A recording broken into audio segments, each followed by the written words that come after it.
Hello students, good morning. आज हम लोग 10th क्लास की केमिस्ट्री फर्स्ट चैप्टर, जो कि बहुत इंपॉर्टेंट चैप्टर है, उस चैप्टर के एक टॉपिक को डिस्कस करने जा रहे हैं। उस चैप्टर का नाम है रासायनिक अभिक्रिया एवं समीकरण, केमिकल रिएक्शन एंड इक्वेशन।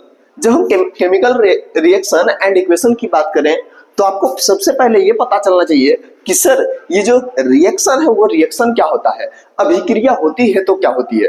तो हम इसके बारे में जानेंगे कि जब किसी भी पदार्थ में, चाहे वो कोई भी सॉलिड हो, लिक्विड हो या गैस हो, उसके अंदर किसी भी प्रकार की चेंजिंग्स आती हैं तो उस चेंजिंग्स को ही रिएक्शन कहा जाता है। क्या कहते हैं? रिएक्शन। जैसे आज पर हम एक बात करें कि एक बैटरी है, बैटरी से इलेक्ट्रिसिटी बाहर निकल रही है, तो उस बैटरी के अंदर कुछ ना कुछ, उसके अंदर जो पहले से एनर्जी स्टोर थी वो एनर्जी में कमी आ रही है, उसके एनर्जी में चेंजिंग आ रही है। उस समय भी हम कहेंगे कि उस बैटरी के अंदर क्या हो रहा है? रिएक्शन हो रहा है। साथ ही साथ ये बहुत जगह हम देखने को मिलता है। जैसे हम पेड़ पौधों के ग्रोथ में भी देखेंगे तो पेड़ पौधों का ग्रोथ जो होता है वो ग्रोथ भी होता है, तो उस समय कुछ ना कुछ हार्मोन्स वगैरह जिम्मेदार होते हैं, रिस्पॉन्सिबल होते हैं। लेकिन उस स्थिति में भी जो जिम्मेदार है, रिस्पॉन्सिबल है, वहां पर जो घटना घट रही है वो जिम्मेदार तो है हार्मोन, लेकिन उस समय घटना घट रहा है तो क्या घट रहा है? अभिक्रिया। अभिक्रिया को हम दो भागों में बांटते हैं। कितने भाग में? दो भागों में। तो अभिक्रिया जो है वो दो भाग में होती है, लेकिन वो कौन कौन अभिक्रिया है तो उन अभिक्रियाओं के बारे में जानेंगे कि सर एक तो हमारा होता है फिजिकल रिएक्शन और एक होता है केमिकल रिएक्शन। एक आपका है भौतिक अभिक्रिया और दूसरा है रासायनिक अभिक्रिया। भौतिक, तो इसके लिए हम आसानी से ये एक बात कह सकते हैं, मिल जाए वो भौतिकी, मिल जाए वो भौतिकी, वो भौतिकी और ना मिले वो रासायनिक। वो क्या होगा? रासायनिक होगा। कहने का अर्थ बस इतना होगा कि जो वैसी अभिक्रियाएं, यानी कि वैसा परिवर्तन जिसमें पदार्थ पहले वाले अवस्था में मिल जाए, उसे हम कौन सा परिवर्तन बोलेंगे? तो मिल जाए पहले वाले अवस्था में तो उसको भौतिकी बोलेंगे, और अगर पहले वाले भी अवस्था में नहीं मिले तो उसे क्या बोलेंगे? रासायनिक। एज पर एक एग्जांपल ले रहे हैं, दूध से दही बनना। जब क्या एक बार दूध से जब दही बन गया तो क्या वो वापस से हम उस दही को दूध में कन्वर्ट कर सकते हैं? तो आपका रिप्लाई आएगा सर नहीं, ऐसा हो सकता है। तो ये जो दूध से दही बनना है वो पहले वाले अवस्था में ना मिल रहा है। अब जब नहीं मिल रहा है पहले वाले अवस्था में तो वो कौन सा अभिक्रिया? रासायनिक अभिक्रिया। ये दो टॉपिक्स हुए। लेकिन कहोगे सर एक एग्जांपल बताइए भौतिक का। हम बोल दिए पानी से बर्फ में बदलना, परिवर्तन तो हुआ ना, चेंजिंग हुआ, वो अभिक्रिया हुआ। लेकिन पानी से जब बर्फ में बदल गया तो वो एक रिएक्शन हुआ। लेकिन जब वो क्या हम उसको फिर से पानी में बदल सकते हैं? सर बर्फ है, उसको फिर से पिघला देंगे, मेल्ट होगा, फिर से मेल्ट होकर के वो पानी वाले अवस्था में आ जाएगा, तो पहले वाले अवस्था में मिल जाएगा, वो भौतिक अभिक्रिया। अभिक्रिया को बेसिकली हम कई भागों में डिवाइड करते हैं। यहाँ पर मैंने आपके सामने 6 लिखा है, इसके अलावे भी आते हैं। जैसे विद्युतीय वियोजन आएगा, वियोजन का प्रकार है, विद्युतीय वियोजन आएगा, प्रकाशीय वियोजन आएगा, ऊष्माक्षेपी आएगा, ऊष्माशोषी आएगा। फिर हम बात करें अगर तो कुछ रिएक्शंस, जैसे फिर आपके और भी रिएक्शंस होते हैं।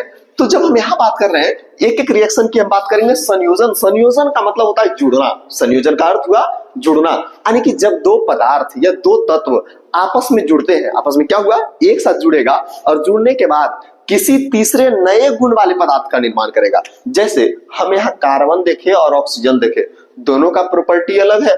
कार्बन का प्रॉपर्टी अलग है, ऑक्सीजन का प्रॉपर्टी अलग है। ये दोनों आपस में मिलकर किसका निर्माण किया? कार्बन डाइऑक्साइड का, नए पदार्थ का निर्माण हुआ। उसी प्रकार अगर हम बोले 2H2 प्लस O2, इससे बन गया क्या जी?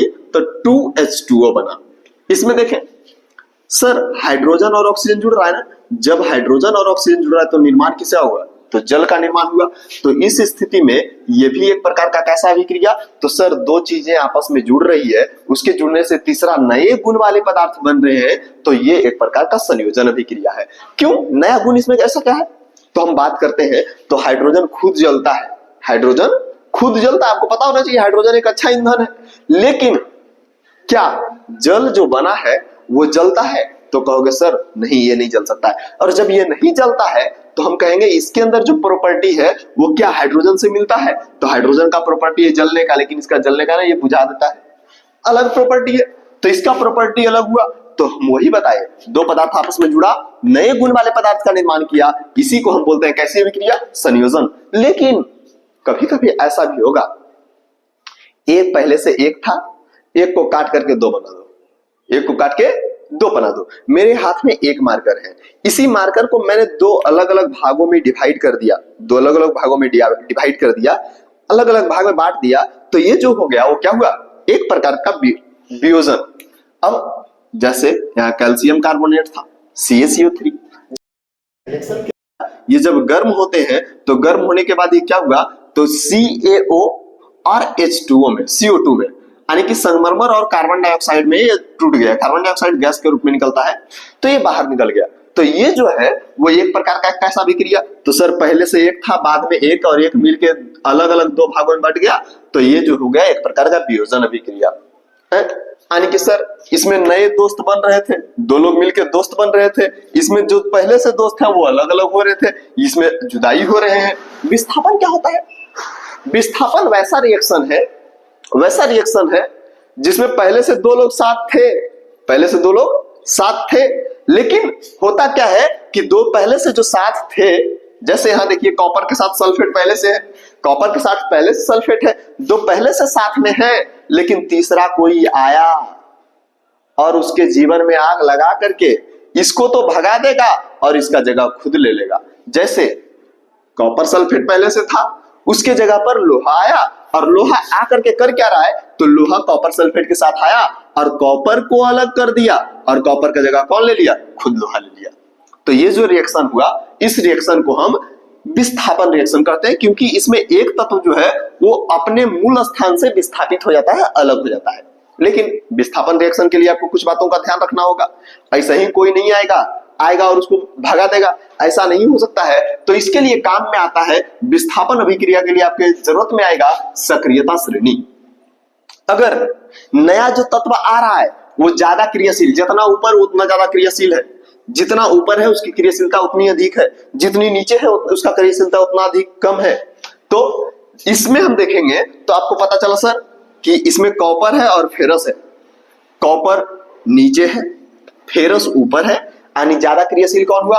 तो ज्यादा क्रियाशील फेरस हुआ। कम क्रियाशील कौन हुआ? तो कॉपर हुआ। तो इसमें दोनों अलग अलग क्रियाशीलता दोनों की है।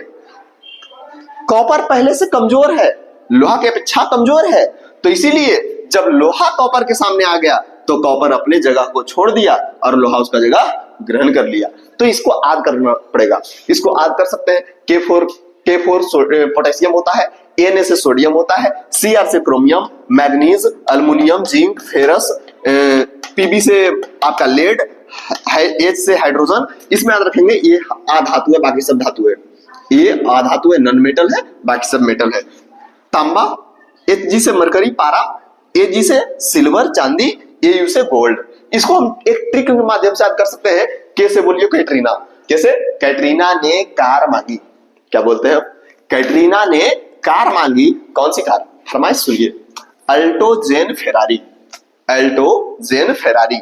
Pb से हुआ फिर भी है क्यों मिली?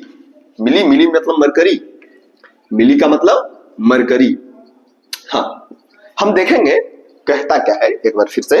कैटरीना ने कार मांगी। कौन सी कार? अल्टो जेन फेरारी। मांगी तो अल्टो जेन फेरारी, फिर भी है क्यों मिली?